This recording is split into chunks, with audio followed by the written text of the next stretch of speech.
It's tough to say that Elaine Michaelis is on the sidelines for anything, but while coaching from there, she also led the pack in the middle of the battle when it came to advancing women's opportunities. I'm a young women's coach, female coach, and people like Elaine Michaelis blazed the trail for me, not only as an athlete, but as a coach. And Coach Michaelis, Beth Lanier, congratulating each other. Even opponents respect and like Elaine, who started out playing many sports at BYU long before it was organized. We'd play maybe 7 basketball games in a weekend and then get on the bus and come back. And very little support or funding, but lots of fun, great people, and just enjoyed playing for the fun of it. Believe it or not, playing for the fun of it is part of what's helped Elaine amass the winningest record in the country for a female coach. 887 wins, and even more before they kept track. Karen Lamb had a hand in some of those matches. Now she's the head volleyball coach at BYU.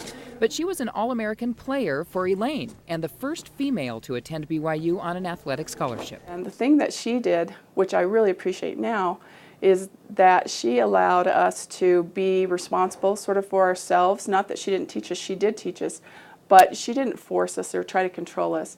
And so we had to come together as a team and bond. Other players call her noble and say they'd play their guts out for her. In control, and Amy Steele pounds it. Two-time All-American Amy Steele Gant grew as a player and a person under Elaine's tutelage. That's according to Amy's uncle, current BYU athletic director Val Hale.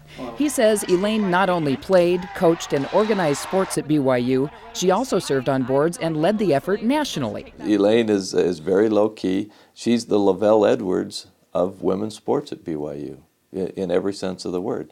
Same type of demeanor, same type of sense of humor, just a very low-key person, but very, very influential, very successful. There's no bronze bust of Elaine Michaelis out in the lobby, though. Not yet.